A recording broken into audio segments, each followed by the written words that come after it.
Well, okay, guys. Well, good morning. Another kind of rainy, windy day in northeastern Wisconsin, and I'm not sure where all you guys are today, but this is something that we've been talking about for a while. And of course, I'm with the folks from NutriDrip, and they work with subsurface irrigation, drip irrigation.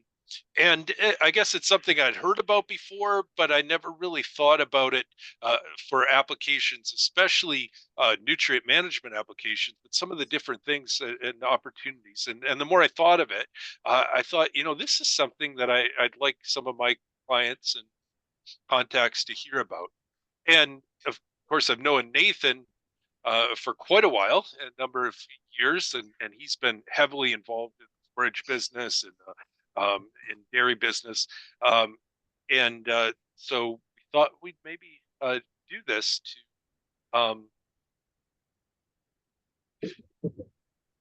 to kind of introduce the concept, introduce the company, and maybe we go around first and just and introduce you guys. So maybe we could start with Nathan, I guess, and then we'll kind of go around the screen. Sure. Well, thank you, Daniel, and good morning to everyone.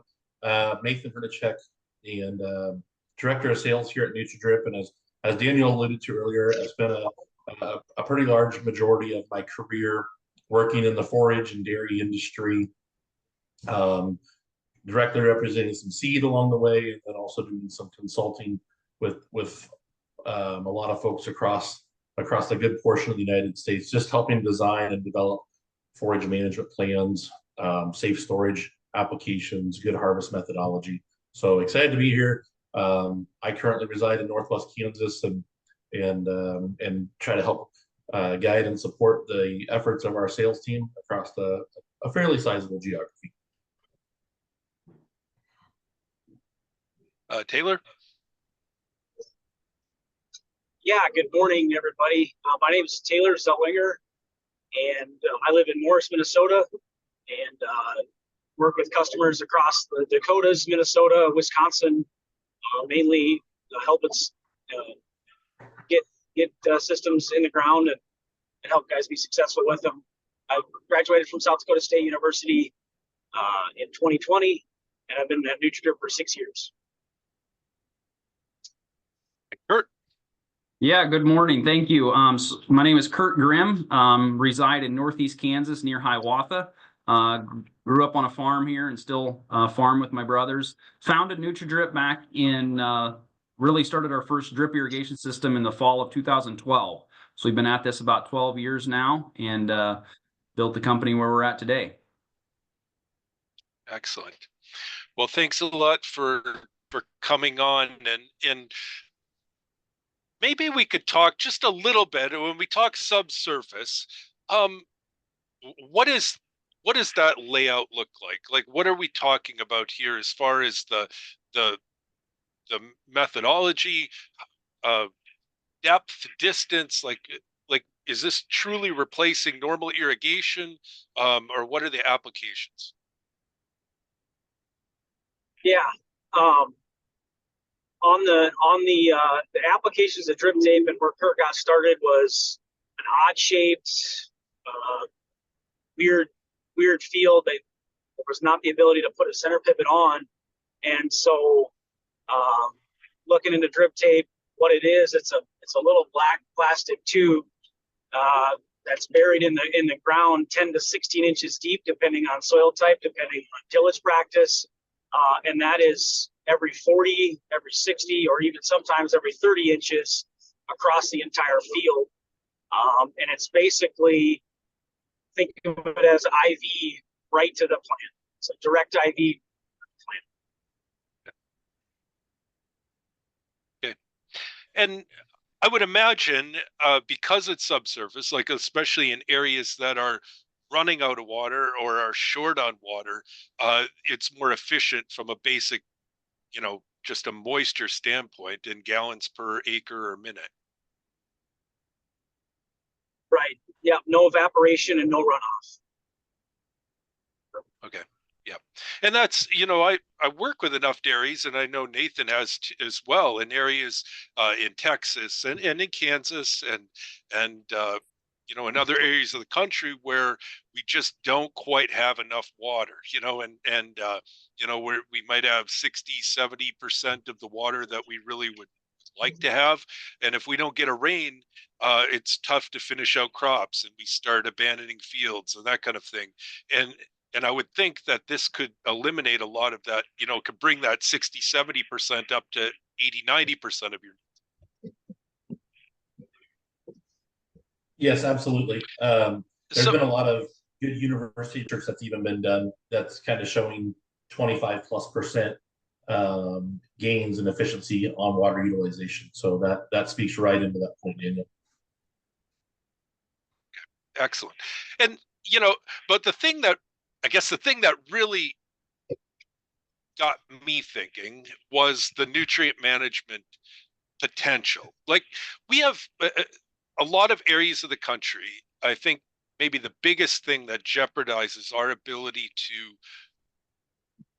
dairy into the future, whether that's public relations, whether it's just strictly runoff and when we can apply nutrients, is nutrient management. And the thing that probably got me thinking about this the most is like, if we could apply nutrients subsurface versus on the surface, we could do it on more days out of the year. We don't have to worry about plant disease. We don't have to worry about compaction. We don't have to worry about runoff. We don't have to worry about smell. And those are and even just the cost of transporting gallons of manure. If we can do that in a cost effective way, that's something that sounds really intriguing to me. Maybe you could talk about that a little bit. Like, how are you processing the manure before, and do you have systems that are actually working with leachate or other applications? Yeah, so we've been working with manure for about the past 6 or 7 years, and have really progressed and kind of got the system dialed in to where we can take manure out of a flush barn, out of a barn that scrapes or vacs manure up. So something that starts at 10 or 12% solids, separate the liquids from solids, and the final step that we go through is a 25 micron screen. And so when we do that, the liquid coming out of there, it's going to look like coffee. So it's going to have, it's going to be a brown still, but the large particles that would potentially plug up a dripper have been removed. So it's a new technology that we brought over from Italy. It's a machine that's fairly low cost. It's very low cost to operate. And it's really opened up the avenue for us to be able to separate this manure in a cost-effective manner, and then deliver it through a subsurface drip irrigation system. Yeah, that's like I said, that's incredible.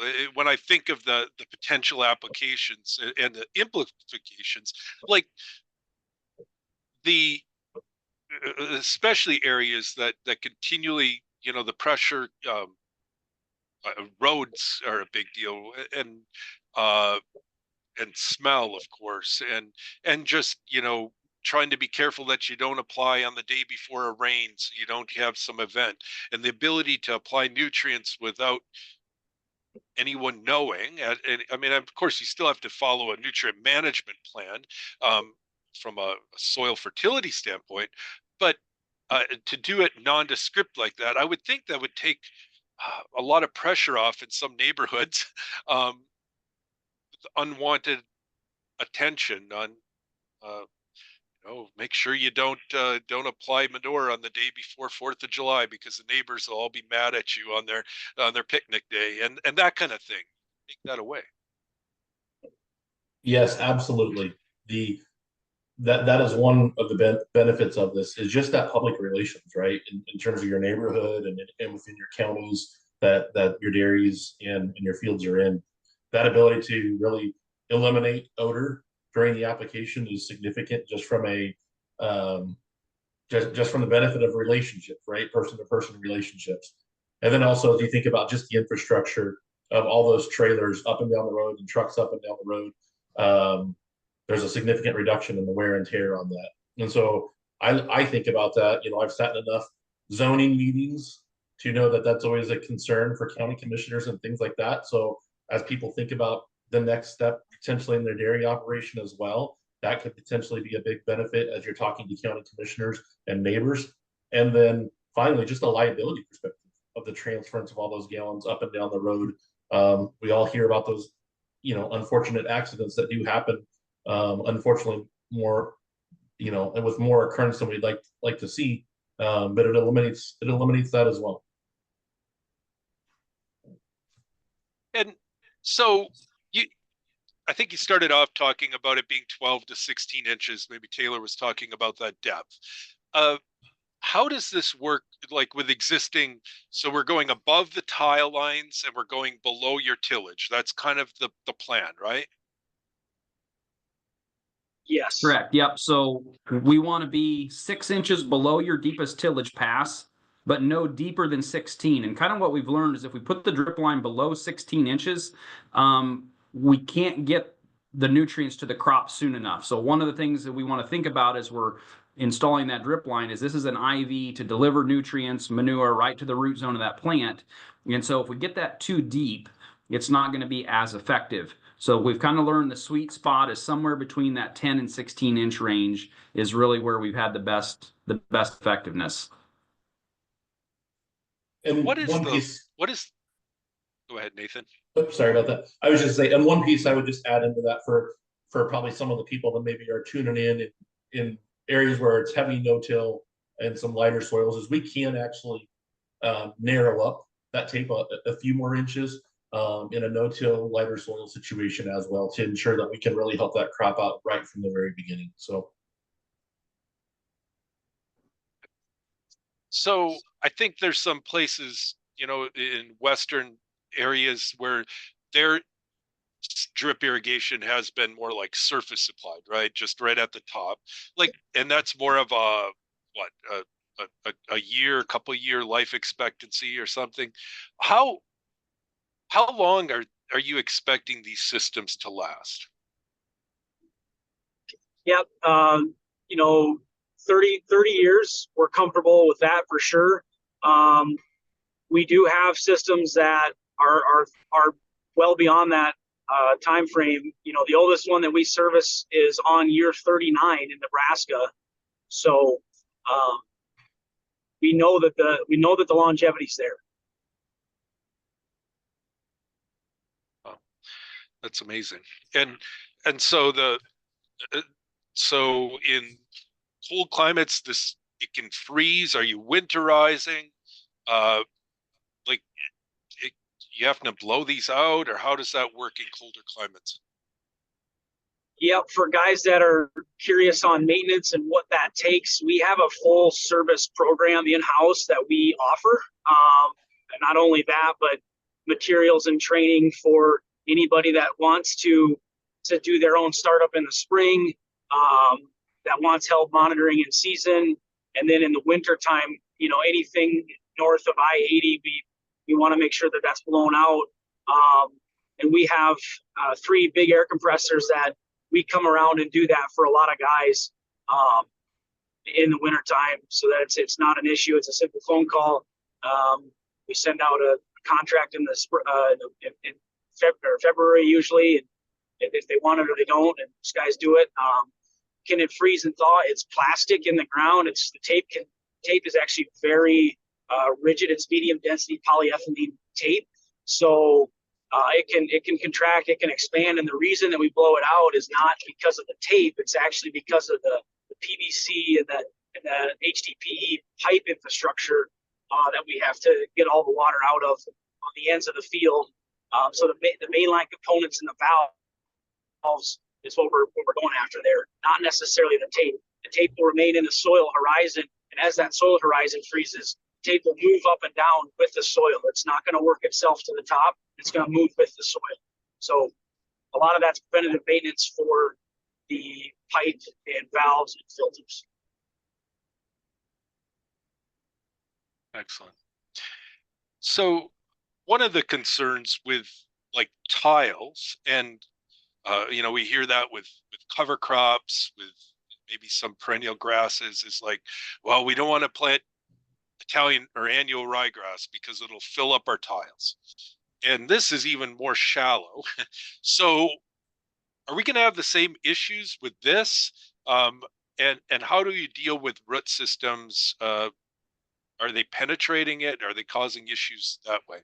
So on annual crops, it has not been an issue. On perennial crops such as alfalfa, or if somebody's going to leave the rye in, maybe and take it all the way to forage, we would inject a very low rate of truffland through the drip line. There's a labeled rate for that. And so it essentially burns the roots away from that emitter right where the water comes out. So the roots won't go backwards through that.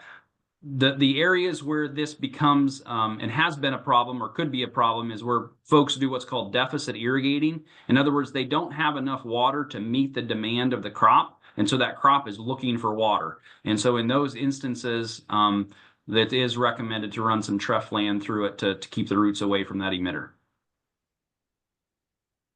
Okay. So at least you have a plan for it, right? Because that would be a problem. Like if you did this system and all of a sudden 12 months later, like we can't get water through it. But as long as there's a plan, that's always a good thing. Yeah. Maybe, Kurt, do you have some pictures you could share? Just kind of that we could help visualize what this looks like. And Sure do. I think you could should be able to share your screen. I think it's set up in public. Pull that up here.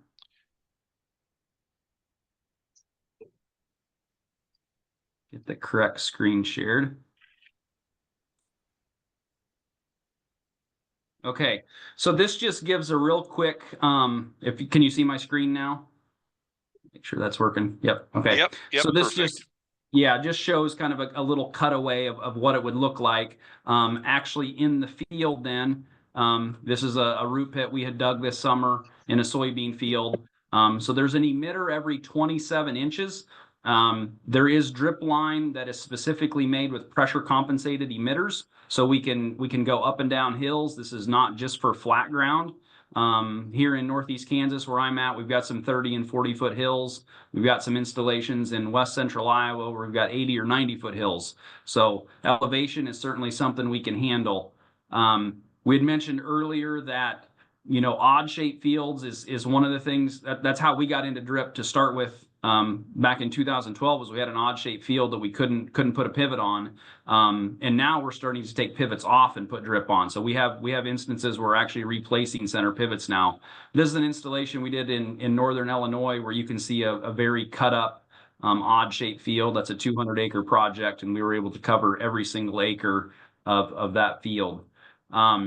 This is just a blow up of the little emitters that I was talking about. So I have two different kinds on the screen here, the pressure compensated and the non-pressure compensated.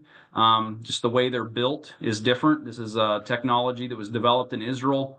It's been around for a little over 50 years. Obviously, there's been new improvements every year with that, but it's not a new technology. We're just using it in a new way. All of your vegetables, almonds, nuts out in California and Florida are all pretty much grown on drip irrigation of some kind. This is the installation process. So we plow the drip line in. It's a 3-point implement that plows it in. We mentioned the depth and spacing. This is a quick shot of the manifolds. So we have a couple different ways we do manifolds, either PVC pipe or in the manure systems. A lot of times we're using high density polyethylene and fusing everything together like you see there in on the right picture with the black tubing there. So everything, it's a little more bulletproof, making sure we don't ever have any issues underground with things coming apart. There is a filtering system that's kind of a final scrubbing.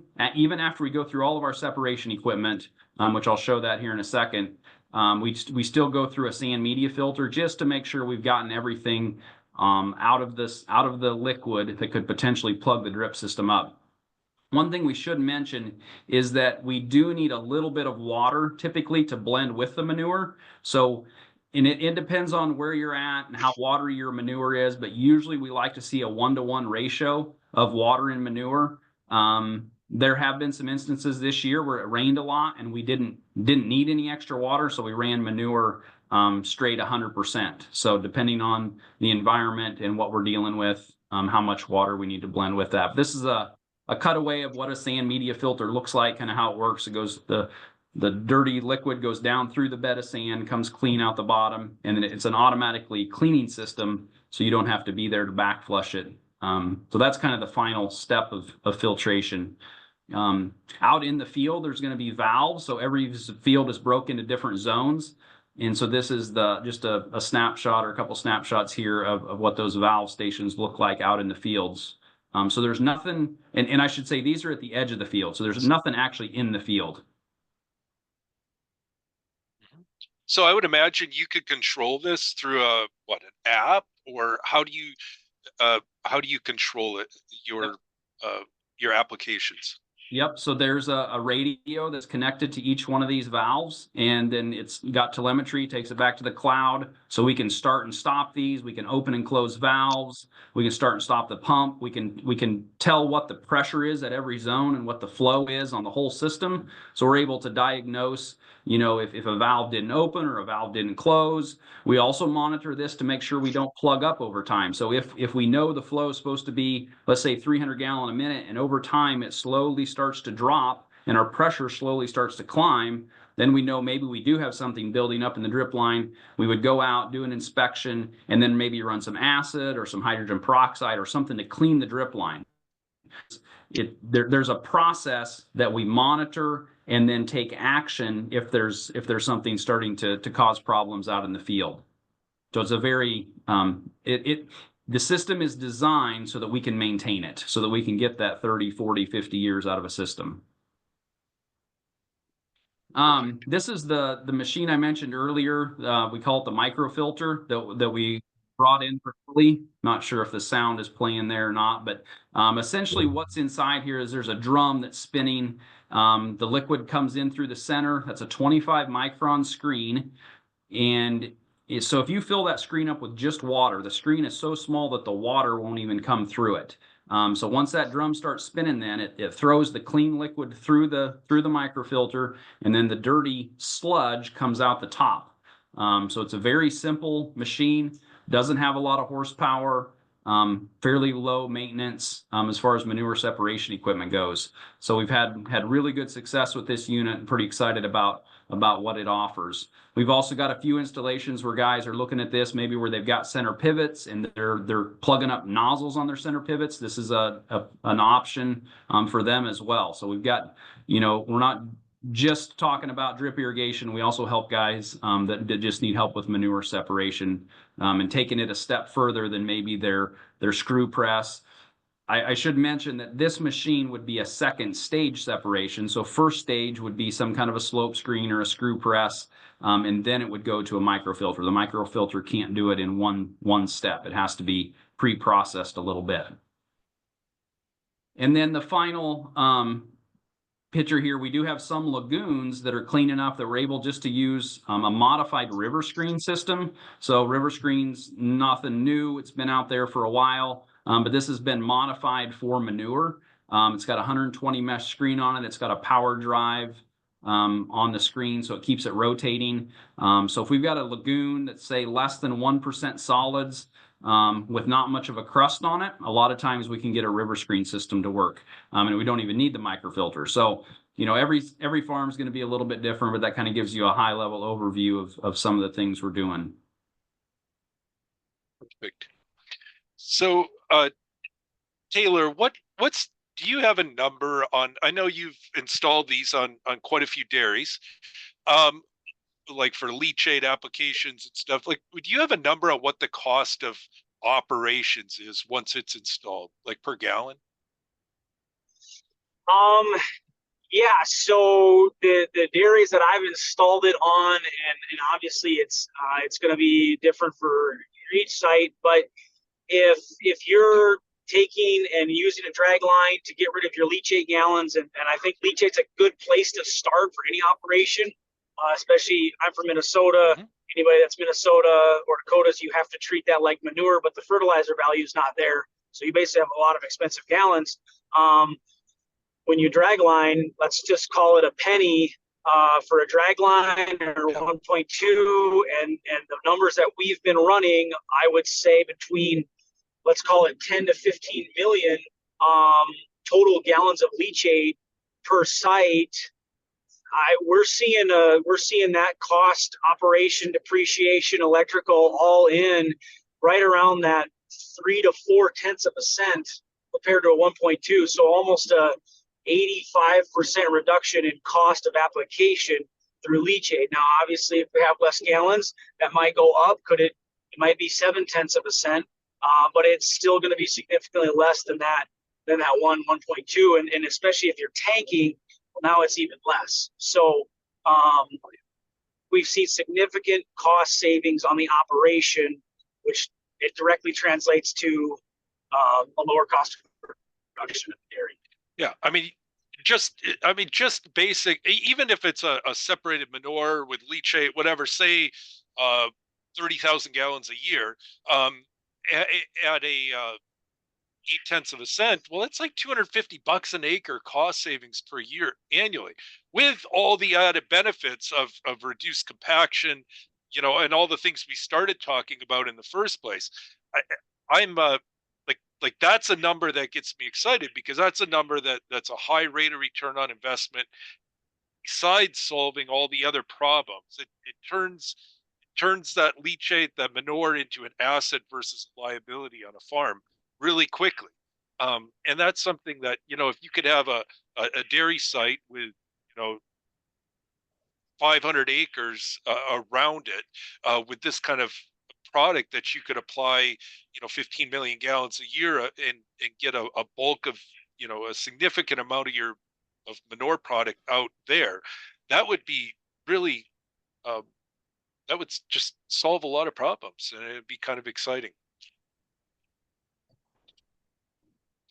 Yeah. So I know we said we were going to try to keep it under a half hour. I think we're getting there. But what I'll do is, in the comments, I'll share an email address for NutriDrip. If any of you want to talk to Nathan or Taylor, I'll be glad to share their phone numbers with you too. Just send me a message, and I'm sure they'd be glad to put you in touch with some farms that are currently using the product as well.